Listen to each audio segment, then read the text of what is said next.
They called it unsinkable. Not because it was true. Some say the men who built it needed you to believe that. 2,200 people boarded a ship whose lifeboats could hold barely half of them. Nobody thought that mattered. They were wrong. The Titanic wasn't just big. It was a statement. White Star Line was losing the race for the Atlantic, and this ship was their answer. 16 watertight compartments, they said, made it nearly indestructible. What they didn't advertise, those walls didn't reach the ceiling. Deep in the hull, a fire had been burning in a coal bunker since before the ship even left port. Workers tried to keep it quiet. Some believe it weakened the very steel that would fail on impact. The company wanted this crossing to be perfect. On April 14th, 6 separate ships radioed warnings. Ice ahead. Some messages never reached the bridge. One operator was too busy sending passenger telegrams to bother relaying it. The captain kept the ship at nearly full speed, through a night with no moon and a flat, glassy sea. A flat sea sounds safe. It isn't. Without waves breaking against ice, lookouts had nothing to see it by.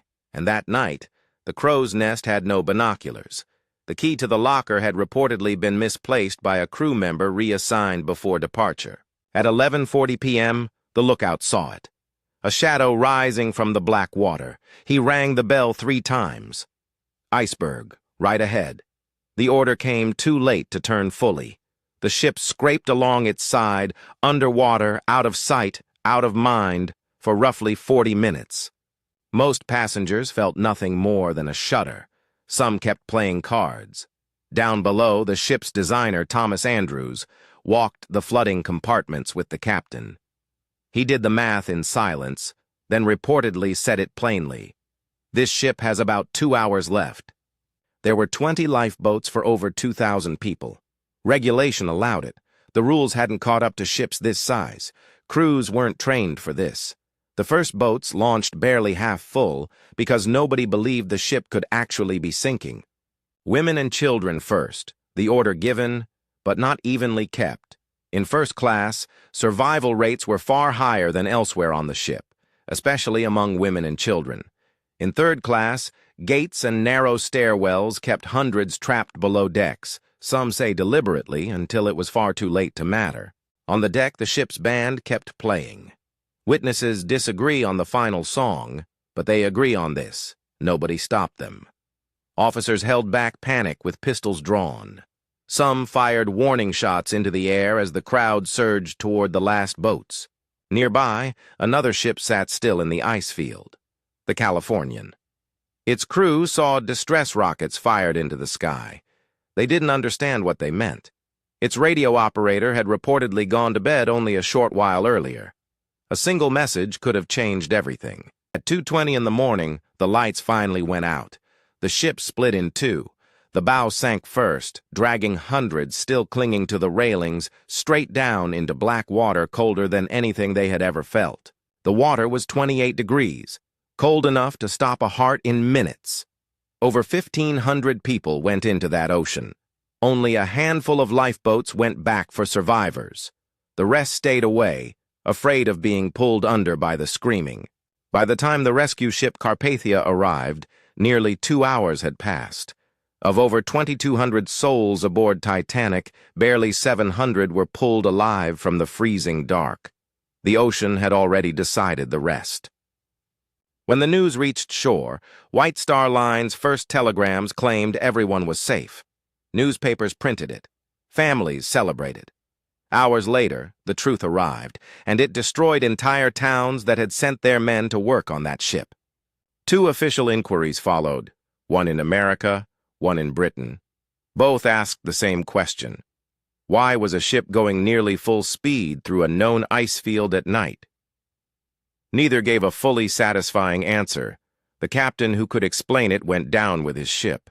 The captain of the Californian was branded a coward for decades, blamed for ignoring the rockets.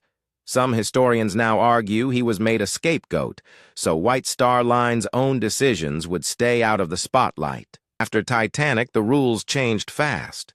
Every ship now had to carry enough lifeboats for everyone aboard.